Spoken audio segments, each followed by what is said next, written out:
Okay. Let's go into the store. So what's been happening? So, let's see. I just called Pam. Look at them. So I just called Pam, and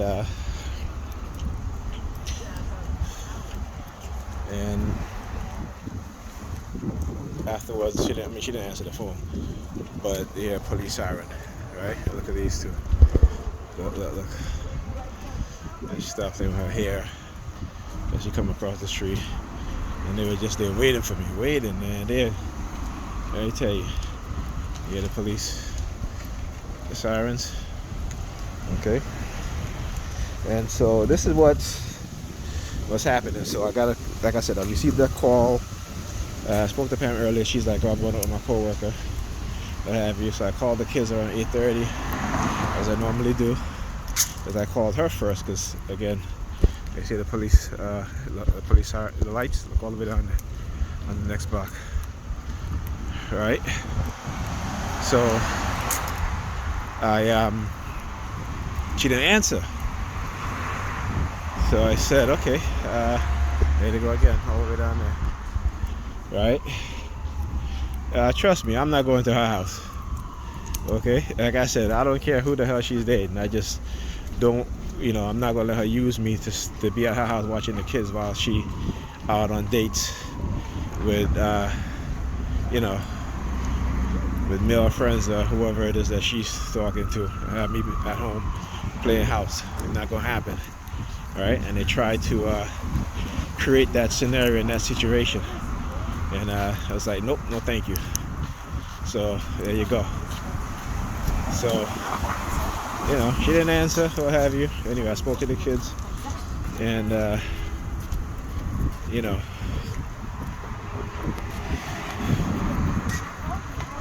she was rushing to get in front, rushing to get in front of me.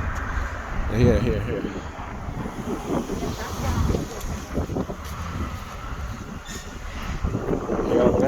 Listen. Oh, she didn't stop. I said, listen. She said, stop. Real time. Right? Real time. So,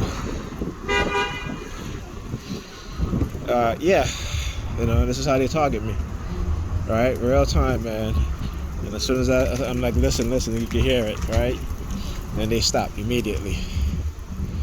All right? Because I'm recording. So, yeah. So that's what it is. So then my ex, she called me earlier. Like I said, I haven't spoken in a couple of days. She called me earlier. I spoke to her earlier. I called her back. And like I said, lately when I speak to her, she's like doing that sniffling stuff. Just as in the voicemail. So at this point, they're trying to, again, say that, okay, well, if I end up talking to her, which is not going to happen, she's an ex for a reason, not going back there, we're good friends now, at least I would have liked to think so, so that's it is what it is. It's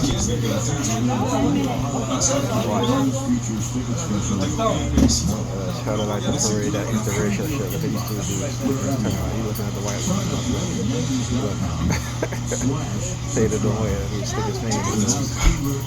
Yeah, I know they're all looking at me. I'm recording, so they're turning around looking. Yes, I am recording. Yeah, now you leave. Goodbye. Yeah, goodbye. Yeah. Get in their ass to slick. Alright, so what just happened? What you saw was a street theater being played out. Because again, it has to do with Pam. And you see how they keep looking at the white woman. Yeah, look, police, look. Again. Right? In terms of trying to send me subliminal message. You see the two black young men came in. The two young men, I don't mean to describe their color. Obviously were black. But so they come in and then they start looking at the white girl. One of them stuck his tongue out at me, right? And so you see, and here we go again, another white girl. Okay, so like I said, when they start, they don't stop. Yeah, man. So that was a person I grew up with. Got me into a lot of trouble when I was younger. You know, but can't really fault them. You know, it happened when you grew up in the 80s and you're raised by single mothers. You know, they try to do the best. Sometimes they think they're doing the best, but it's not. That's why it's important that you need dads and fathers in the house. This is why what kills me is that this is why this is being pushed on white individuals, white families. You know, they get all the resources in terms of, dealing with issues in their marriages and stuff like that, and the promotion of family. And in the black community, we're conditioned to tear each other family apart, and including our own family, right? And we don't get that, and we don't understand that. We want to, you have black men and black women in their 40s, 50s, still having the mentality of young people in their 20s. Not understanding, the reality of what's going on. They don't want to understand. They don't even want to deal with the reality or wake up to the reality. They're living in that delusional state, which only serve to take away, from their life. And especially us as black men, we die younger than our women, right?